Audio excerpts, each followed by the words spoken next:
আসসালামু আলাইকুম রহমতুল্লাহি ওবরকাতুহু। সম্মানিত দর্শক, বাংলাদেশে এখন সবকিছু গডফাদার কেন্দ্রিক হয়ে গেছে। আপনি সমাজে কতটা প্রভাবশালী, এটা নির্ভর করবে যে আপনার মাথার উপর কার ছায়া আছে, কার সঙ্গে আপনার সম্পর্ক ভালো আছে এবং কার সঙ্গে আপনার আত্মীয়তা রয়েছে। এ যুগে কেবলই মাত্র নিজস্ব জ্ঞান, নিজস্ব প্রযুক্তি, নিজস্ব যোগ্যতা, শিক্ষা দীক্ষার উপর কোনো কিছুই নির্ভর করে না।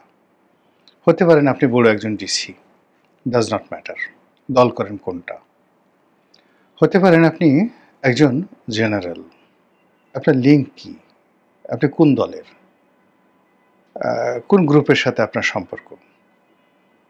এভাবে রাষ্ট্র, রাজনীতি, অর্থনীতি সব কিছুর মধ্যেই সেই ম্যারিও পুজোর গডফাদার সিস্টেমের যে কুপ্রথা চালু হয়েছে এবং সেটা অনেক দিন ধরে, সেই চালুর ফলে এখন এই ২০২৫ সনের অক্টোবরের এই মাসটি আমাদের জন্য একটি জঘন্য সময় হয়ে পড়েছে।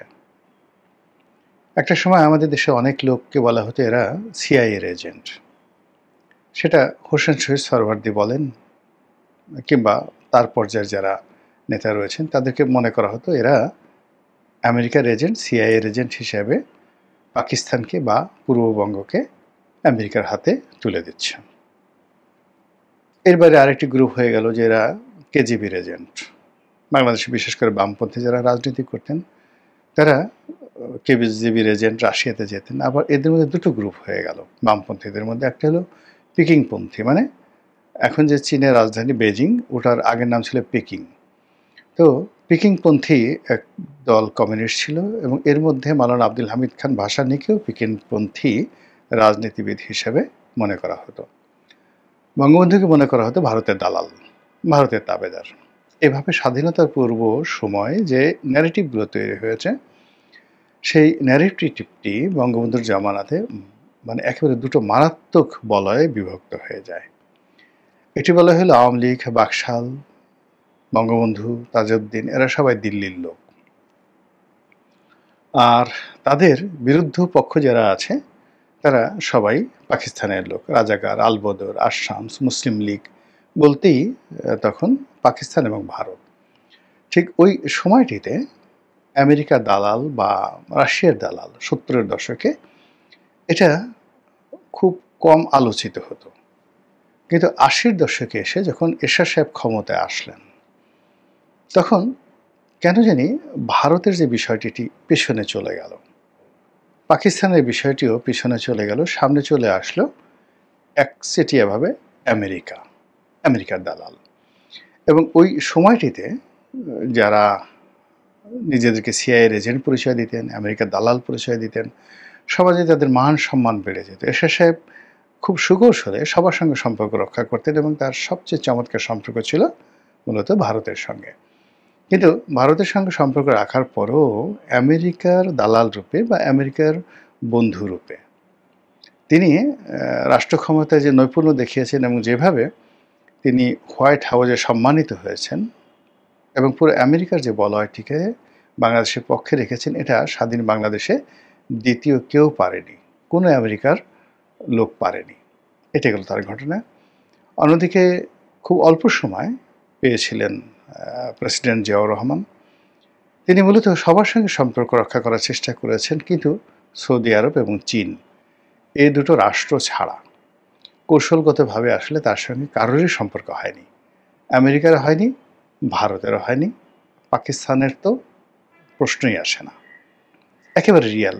আওয়ামী লীগের লোক যাই বলুক না কেন, কিন্তু শহীদ প্রেসিডেন্ট জিয়াউর রহমান সাহেবের সঙ্গে পাকিস্তানের কোনো কালে কোনো সম্পর্ক ছিল না। তার মধ্যে তিনি যখন সেকেন্ড লেফটেন্যান্ট হিসেবে কমিশন পেলেন বা জেন্টলম্যান ক্যাডেট হিসেবে পাকিস্তান আর্মিতে ঢুকলেন, ঠিক তখন থেকে তার মধ্যে যে বাঙালি জাতীয়তাবাদ ছিল, তিনি পূর্ববঙ্গকে নিয়ে চিন্তা করতেন, স্বতন্ত্র একটা রাষ্ট্রকে নিয়ে চিন্তা করতেন এবং পাকিস্তানের কোনো কিছুকে তিনি পছন্দ করতেন না। এই ধ্রুব সত্যটি আওয়ামী লীগ যতদিন পর্যন্ত মানতে না পারবে, এবং বিএনপি যতদিন পর্যন্ত এই জিনিসটা হৃদয়ঙ্গম করতে না পারবে, অর্থাৎ ততদিন পর্যন্ত বিএনপি রাজনীতি একটা শক্তিশালী ভিত্তির উপর দেওয়া হবে না। আশ্চর্যের ব্যাপার হলো, আওয়ামী লীগ যেভাবে জিয়াউর রহমানকে গালাগালি করেন, যেভাবে তাকে আইএসআইয়ের এজেন্ট বলেন, যেভাবে তাকে বাইচান্স মুক্তিযোদ্ধা বলেন, বিএনপির অনেক লোক এখানে নীরব সমর্থন জানায়।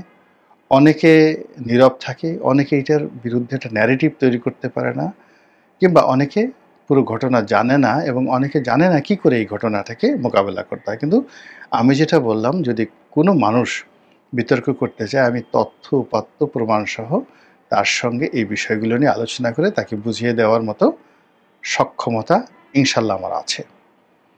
তো সেই শহীদ প্রেসিডেন্ট জিয়াউর রহমানের মৃত্যুর পর এরশাদ সাহেব আসলেন। এরশাদ সাহেব মূলত তিনি এতটা কৌশলী, তার সঙ্গে যখন কোনো মেয়েরা কথা বলতেন, মেয়েরা মনে করতেন যে এর মাথায় কোনো বুদ্ধি নেই, একেবারে সরল সোজা, এর উপর কাঁঠাল ভাঙা যাবে। আহা, এরকম কোনো মানুষ হয়? তারপরে যা হবার তাই হতো। তার সংস্পর্শে যে সকল রাজনীতিবিদ, সাহিত্যিক, সাংবাদিক যেতেন, সবাই তার সরলতায় মুগ্ধ হতো।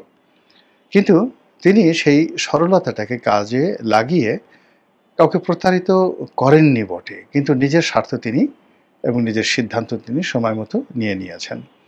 ফলে ৯টি বছর তিনি শাসন কার্য পরিচালনা করেছেন। তারপর একেবারে মৃত্যুর পূর্বক্ষণ পর্যন্ত তিনি আলোচনার কেন্দ্রে ছিলেন। আর এই সময়ের মধ্যে মানে তার যে বন্ধুত্ব সৌদি আরবের সঙ্গে, চীনের সঙ্গে, সংযুক্ত আরব আমিরাতের সঙ্গে, আমেরিকার সঙ্গে, পাকিস্তানের সঙ্গে, ভারতের সঙ্গে, সবার সঙ্গে তিনি যে সমতার নীতি অবলম্বন করেছিলেন, এটা বাংলাদেশে অন্য কোনো রাজনীতিবিদ পারেন না। এখন আপনারা তাকে স্বৈরাচার বলেন, যা কিছু বলেন না কেন, সেটা ভিন্ন একটা বিষয়। সেদিক থেকে যদি বিএনপি এবং আওয়ামী লীগের কথা চিন্তা করেন, তাহলে এই দুটো দলের যে কূটনৈতিক ব্যর্থতা একেবারে রিমার্কেবল। জিয়াউর রহমান পরবর্তী খালেদা জিয়ার সরকার, তারা সবার কাছ থেকে অবারিত সুযোগ পেয়েছে। সৌদি আরব থেকে পেয়েছে, চীন থেকে পেয়েছে, তারপর পাকিস্তান থেকে পেয়েছে, এমনকি ভারত থেকে পেয়েছে। কিন্তু কোনো একটি সম্পর্ককে তারা ম্যাটেরিয়ালাইজ করতে পারেনি, আপন করতে পারেনি। দ্বিতীয়ত আওয়ামী লীগ। আওয়ামী লীগের সঙ্গে কিন্তু Bharat, Imran Khan, Qatar, Saudi Arab, Mohammed bin Salman নিজে, America, Hillary Clinton, Joe Biden, তারপরে John Kerry, Barack Obama, Bill Clinton, doctor Muhammad Yunus, সবাই আওয়ামী লীগের সঙ্গে বন্ধুত্ব করতে চেয়েছে, কেউ শত্রুতা করতে চায়নি। দুর্ভাগ্য, আওয়ামী লীগ কারোর সঙ্গে বন্ধুত্ব করতে পারেনি, নট ইভেন ভারত। আওয়ামী লীগের কোনো অপশন নেই ভারত ছাড়া, আর ভারতের কোনো অপশন নেই আওয়ামী লীগ ছাড়া। এই জন্য তাদের মধ্যে একটা মানে সম্পর্ক হচ্ছে ঠিক অনেকটা ওইরকম যে আমরা ছোটোকালে শুনতাম যে ব্রাহ্মণ কন্যা নিচু বর্ণের কারোর সঙ্গে তার বিয়ে হয়েছে। তো বহু বছর, 20 বছর, 30 বছর ঘর করার পর যখন কেউ একজন তাকে খোঁটা দিয়েছে, ওই মহিলাকে, যে তুমি ব্রাহ্মণের কন্যা, এরকম একজন সাহা, দেবনাথ, এরকম একজন পুরুষের সঙ্গে তুমি ঘর করলা, তোমার কি লজ্জা শরম হলো না? তো সে বলল যে ঘর করেছি তাতে কি হয়েছে, ওকে তো কোনোদিন হেসেলে ঢুকতে দেয়নি, মানে ওকে তো কখনো রান্নাঘরে ঢুকতে দেয়নি। এরকম আমাদের দেশের গল্প আছে, যখন কোনো বিকল্প থাকে না, ন্যারেটিভ থাকে না, কিন্তু সম্পর্কটা আসলে রক্ষা করতে হয়। তো এখন আওয়ামী লীগের সঙ্গে ভারতের যে সম্পর্ক, সেই বঙ্গবন্ধুর জমানা থেকে আজ অবধি এর মধ্যে কখনো আন্তরিকতা ছিল না। এর পুরোটাই একে অপরকে ব্যবহার করার, একে অপরের নিকট থেকে স্বার্থ হাসিল করার একটা উদ্দেশ্য। এইভাবে কিন্তু আমাদের পুরো পররাষ্ট্রনীতি, অর্থনীতি, রাজনীতি, বৈদেশিক নীতি, এই যে দেশগুলো রয়েছে তাদের সঙ্গে সেইভাবে চলছে। কৌশলগত যেভাবে পাকিস্তানের কৌশলগত অনেকগুলো বন্ধু রয়েছে, যেমন সৌদি আরবিয়া, চীন, আমেরিকা। ভারতের সঙ্গে কৌশলগত সম্পর্ক রয়েছে রাশিয়ার, কৌশলগত সম্পর্ক রয়েছে সৌদি আরবিয়ার, কৌশলগত সম্পর্ক আছে মোসাদ মানে ইসরায়েলের। এরকম কোনো সম্পর্ক আমাদের কোনো রাষ্ট্রের সঙ্গে নেই। তো তারপরেও ওই যে আছে না যে কিছু পরিবেশ পরিস্থিতি বিকল্প অবস্থা না থাকার কারণে কিছু সম্পর্ক থেকে যায়। তো সেই দিক থেকে শেখ হাসিনার সঙ্গে ভারতের সম্পর্ক, নরেন্দ্র মোদীর সঙ্গে তার ভাই বোনের সম্পর্ক, এখন হাজার হাজার আওয়ামী লীগের নেতাকর্মী ভারতে আছে, মানে আওয়ামী লীগের মাথার উপর ভারত আছে। বাংলাদেশ থেকে পালিয়ে অ্যাট লিস্ট তারা ভারত যেতে পারবে সীমান্ত পাড়ি দিয়ে, এরকম একটা ন্যারেটিভ আছে। এবং ভারত আওয়ামী লীগের মুরব্বী, এটা আপনি অস্বীকার করতে পারবেন না। ওই সম্পর্ক ওই হেসেলের মতোই, কিন্তু সম্পর্কটা রয়ে গেছে। দ্বিতীয় যে বিষয়টি রয়েছে সেটা হলো জামাত। জামাতের সঙ্গে পাকিস্তানের একটা ভালো সম্পর্ক আছে, এতে কোনো অস্বীকার করার কিছু নেই। তুরস্কের সাথে একটা ভালো সম্পর্ক আছে। সৌদি আরবের সাথে তাদের সম্পর্ক না থাকলেও, মানে সৌদি আরবে জামাতের যত লোকজন কাজকর্ম করেন এবং সেখানে ব্যবসা বাণিজ্য থেকে শুরু করে সরকারি কর্ম, এমনকি অফিস আদালতে জামাতের যে লোকজন আছে, ইচ্ছে করলে তারা সৌদি আরবে কূটনৈতিক চ্যানেলে অনেক কিছু করতে পারে। এটা হলো বাস্তবতা। তো সেই দিক থেকে জামাতের মাথার উপরে ধরুন পাকিস্তান আছে, তুরস্ক আছে, তুরস্কের একই পার্টি আছে, তাহলে আর আছে কি এখন শক্তিশালী? ডক্টর মোহাম্মদ ইউনূস। তার সঙ্গে ইউরোপ আছে, তার সঙ্গে আমেরিকা আছে, তার মাথার উপরে মুরব্বি আছে। তাহলে সেই দিক থেকে যদি বলা হয় বিএনপির সাথে কে আছে, তারেক রহমানের সাথে কে আছে? তারেক রহমান সাহেবের সাথে কি ব্রিটিশ প্রধানমন্ত্রীর কোনো সম্পর্ক আছে? বিএনপির সঙ্গে কি পাকিস্তানের যে বর্তমান সেনাপ্রধান বা প্রধানমন্ত্রী, তাদের কারোর সঙ্গে বিএনপির কোনো নেতার সম্পর্ক আছে?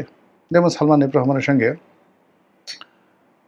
এর আগে, অর্থাৎ যখন আসিফ আলী জারদারি ছিলেন, তখন এক ভদ্রলোক প্রেসিডেন্ট হয়েছিলেন, তখন তার সঙ্গে সালমান এফ রহমানের বন্ধু ছিল, তুইতুকারি বন্ধু ছিল। এবং আমরা দেখেছি যে ওই সময়টাতে সালমান এফ রহমান, তারপরে সেই পাকিস্তানের রাষ্ট্রপতি এবং বাংলাদেশের রাষ্ট্রপতি, তারা একসাথে উমরা পালন করেছেন। It's a family relationship.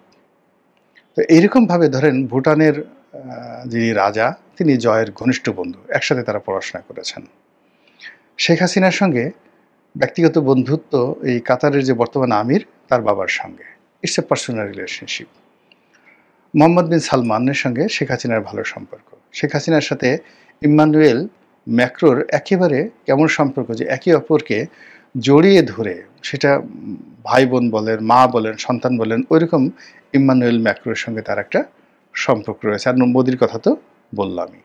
অন্যদিকে শেখ হাসিনার সঙ্গে পারিবারিকভাবে ভুট্টো পরিবারের একটা সম্পর্ক রয়েছে পাকিস্তানের। মানে এটা অবাক করার ব্যাপার হলো, বেনজির ভুট্টো, আসিফ আলী জারদারি, বিলাওয়াল ভুট্টো, নুসরাত ভুট্টো, মানে এরা তো মারা গেছেন, যারা জীবিত আছেন, তাদের সবার সঙ্গে শেখ হাসিনার একটা একেবারে অন্তরঙ্গ পারিবারিক সম্পর্ক আছে, যেভাবে গান্ধী পরিবারের সঙ্গে শেখ হাসিনার পারিবারিক সম্পর্ক রয়েছে। তো সেই দিক থেকে রাজনীতির অন্দর মহলে ঢুকে যাওয়ার জন্য আওয়ামী লীগের বিকল্প কি? ধরুন টিউলিপের কারণে লেবার পার্টির যত রথী মহারথী রয়েছে, আওয়ামী লীগের জন্য সবার দরজা খোলা। এবং সেই সূত্র দিয়ে তারা যদি মনে করে যে এখন তারা 1 ঘন্টার নোটিশে সেই বাকিংহাম প্যালেসে ঢুকবে, এটা তাদের জন্য কোনো সমস্যা নয়। জয়ের যে স্ত্রী ছিলেন বা আছেন, আমি জানি না তাদের ডিভোর্স হয়ে গেছে কিনা, তিনি মিশিগানের যেটাকে বলা হয় মোটর সিটি, ডেট্রয়েট, সেখানের অত্যন্ত সম্ভ্রান্ত পরিবারের সন্তান। এবং ডেমোক্র্যাট, আমেরিকার যে ডেমোক্র্যাট ফ্যামিলি, সেই যাদের সঙ্গে বিল ক্লিন্টনের সাথে ব্যক্তিগত সম্পর্ক যাকে বলা হয় ডক্টর মোহাম্মদ ইউনূসের, কিন্তু আওয়ামী লীগের সঙ্গে মার্কিন যুক্তরাষ্ট্রের ডেমোক্র্যাটদের 1-to-1 লেভেলে যে ব্যক্তিগত সম্পর্ক, সেটা বিএনপির কি রিপাবলিকানদের সঙ্গে ওইরকম সম্পর্ক আছে? কার আছে? মির্জা ফখরুলের আছে? আমির খসরু মাহমুদ চৌধুরীর আছে? কোনো সিনেটর, কোনো গভর্নর, কয়জন কংগ্রেসম্যান? কিন্তু আওয়ামী লীগের আছে, জামাতের আছে। জামাতে গিয়ে দেখুন, জামাতের আমির যদি মনে করে যে 1 ঘন্টার মধ্যে সে এরদোয়ানের সাথে সাক্ষাৎ করবেন, তিনি পারবেন। শেখ হাসিনা তার জমানতে মোহাম্মদ বিন সালমান তার সাথে একটা সম্পর্ক গড়ে তুলেছিলেন এবং শেখ হাসিনা যদি আরও কিছুদিন ক্ষমতায় থাকতেন, মোহাম্মদ বিন সালমান বাংলাদেশে আসতেন। এরপরে ধরেন শেখ রেহানা ছেলে ববি। ববি নিউজিল্যান্ডের অথবা ফিনল্যান্ডের অত্যন্ত অভিজাত একটি পরিবারে বিয়ে করেছেন। তার শ্বশুর ওখানকার মন্ত্রী ছিলেন। তাহলে সেই দিক থেকে ডক্টর মোহাম্মদ ইউনূস বলেন, শেখ হাসিনা বলেন, জামাত বলেন, সবারই মাথার উপর ছায়া আছে। এটাকে আপনি গডফাদার বলেন, তাবেদার বলেন, যা কিছু বলেন না কেন, সেটা তাদের আছে। তো সেই দিক থেকে বিএনপিরও তো লাগবে। বিএনপির কারা আছে, কার সঙ্গে কাদের আছে। মাঝে মধ্যে আমরা দেখি শামা ওবায়েদ আমেরিকান দূতাবাসের সঙ্গে বৈঠক করেন। মাঝে মধ্যে আমরা দেখি যে ডক্টর মঈন খান তার বাসায় কয়েকজন রাষ্ট্রদূতকে দাওয়াত করেন এবং তাদের সাথে খাওয়া দাওয়া করেন এবং সেগুলো বিএনপির পেজে প্রকাশিত হয়। আর সদল বলে আমির খসরু মাহমুদ চৌধুরী, তারপরে মির্জা ফখরুল ইসলাম আলমগীর থেকে শুরু করে তাদের একটা টিম আছে, ফরেন রিলেশনস কমিটি, এরকম একটা টিম আছে। তারা এই রাষ্ট্রদূতদের সঙ্গে দেখা সাক্ষাৎ করেন এবং আলতাফ হোসেন চৌধুরীর নেতৃত্বে বিএনপির কয়েকজন লোকজন আছেন। তারা মাঝে মধ্যে চীনের একটা পলিটিক্যাল গ্রুপ রয়েছে, তাদের সাথে সম্পর্ক ভালো, মাঝে মধ্যে তারা চীন ভ্রমণে যান। এই তো বিএনপির। তো সেই দিক থেকে যাকে বলা হয় জনাব তারেক রহমান সাহেব ভবিষ্যৎ প্রধানমন্ত্রী, দলের কাণ্ডারি, তাকেও তো তার যারা প্রতিদ্বন্দ্বী, রাজনৈতিক প্রতিদ্বন্দ্বী, সেই পর্যায়ের আন্তর্জাতিক কানেক্টিভিটি লাগবে, গডফাদার লাগবে, মাথার উপর ছায়া লাগবে, যা কিনা এই দলটিকে আলটিমেটলি তার প্রতিপক্ষের জন্য, অর্থাৎ বিএনপির প্রতিপক্ষের জন্য, তারেক রহমানের প্রতিপক্ষের জন্য রীতিমতো একটা প্রেশার হিসাবে কাজ করবে। আর সেটা যদি বিএনপি শো আপ করতে না পারে, দেখাতে না পারে, বোঝাতে না পারে, তৈরি করতে না পারে, তাহলে এই যে বিপুল জনগোষ্ঠী, অলমোস্ট 35% আওয়ামী লীগের সমপর্যায়ের জনপ্রিয়তা রয়েছে বিএনপির, এবং আওয়ামী লীগের যে নেতাকর্মী রয়েছে, যে মানের নেতাকর্মী রয়েছে, বিএনপির নেতাকর্মীর মান তার চেয়ে কোনো অংশে কম নয়, বরং ক্ষেত্র বিশেষে অনেক অনেক বেশি। অনেক যোগ্যতামূলক আওয়ামী লীগ থেকে এসে বিএনপির হাল ধরেছে। বিএনপি থেকে কোনো লোক আওয়ামী লীগে ঢুকতেই পারেনি, আওয়ামী লীগের দরজা এভাবে বন্ধ। তো কাজেই এখানে আসলে পলিসিগতভাবে প্রতিপক্ষের যে জিনিসগুলো রয়েছে, সেই জিনিসগুলো যদি আপনার না থাকে, আপনি জমিদারি করবেন, গভর্নরগিরি করবেন, রাজা হবেন, বাদশাহ হবেন, আমির হবেন, ওমরা হবেন, মন্ত্রী হবেন, পাইক হবেন, পেয়াদা হবেন, সেনাপতি হবেন, আপনার প্রতিপক্ষ যা আছে তার সাথে 1 পয়েন্ট হলেও আপনার কিছুটা বেশি থাকতে হবে। আদারওয়াইজ আপনি কি করে তাদের উপর আধিপত্য বিস্তার করবেন? আপনি অনেক বড় জেনারেল, আপনার একটা পিস্তল আছে, পিস্তলে গুলি নেই। আপনি অনেক বড় জেনারেল, আপনি অনেক সুন্দর পোশাক আশাক পরে আছেন, কিন্তু আপনার চেইন নেই। আপনি অনেক বড় জেনারেল, কিন্তু আপনার বেল্ট নাই, আপনি ইন করে যাকে বলা হয় সামরিক পোশাক পরতে পারেন না। ফলে ডে বাই ডে আপনার ভুঁড়ি বেড়ে গেছে। আপনি যদি লেফট রাইট বলেন, ডানে ঘুরো বামে ঘুরো, আপনি ঘুরেন ডানে, আপনার পেট ঘুরে বামে। আপনি যদি বলেন গার্ড সাবধান, আপনার থুতনির নিচের যে মাংস থলথল করে ঝুলতে থাকে। আমি সেনাবাহিনীকে নিয়ে যে উদাহরণটা দিলাম, রাজনৈতিক দলের ক্ষেত্রে এটা প্রযোজ্য। আপনাকে ওইরকম শক্তিমত্তা থাকতে হবে, প্রভাব, প্রতিপত্তি, প্রজ্ঞা, জ্ঞান, স্মার্টনেস সব মিলিয়ে আপনার মধ্যে যে ধীশক্তি থাকবে, যোগ্যতা থাকবে, যাতে আপনার প্রতিপক্ষ তছনছ হয়ে যাবে। যেখানে জামাতের আমির ঘুরে বেড়াচ্ছে, যেখানে শেখ হাসিনা প্রতিটি মুহূর্তে কথা দিয়ে কর্ম দ্বারা সবাইকে তছনছ করে দিচ্ছে, আর সেখানে বাংলাদেশ থেকে দলে দলে লোক আগামীতে নমিনেশন পাওয়ার জন্য লন্ডনে যাচ্ছে। এমন লোকও লন্ডনে যাচ্ছে যে নমিনেশন তো দূরের কথা, কোনো একটা এলাকাতে ইউনিয়ন পরিষদের চেয়ারম্যান নির্বাচন করার যোগ্যতা রাখে না, এমন লোক এখন লন্ডনে যাচ্ছে। একবারও ভাবছে না যে রাজনীতিটা কী হবে, নেতা কেমন আছে, তার কি প্রয়োজন, দেশে কি প্রয়োজন, দলের জন্য কি প্রয়োজন। ফলে কেমন একটা হ্যাফাজেট অবস্থার মধ্যে যে শূন্যতা তৈরি হয়েছে, আওয়ামী লীগের 35% শূন্যতা, বিএনপির 35% হ্যাফাজার্ট, এলোমেলো। তাহলে বাকি যে লোক যারা রইল তারা কি রাজনীতি করবে, কিভাবে করবে? আপনার কি মনে হয় না সব এলোমেলো হয়ে গেছে? মহান আল্লাহ আমাদের সবাইকে হেদায়েত দান করুন এবং হেফাজত করুন। আসসালামু আলাইকুম ওয়া রাহমাতুল্লাহি ওয়া বারাকাতুহু।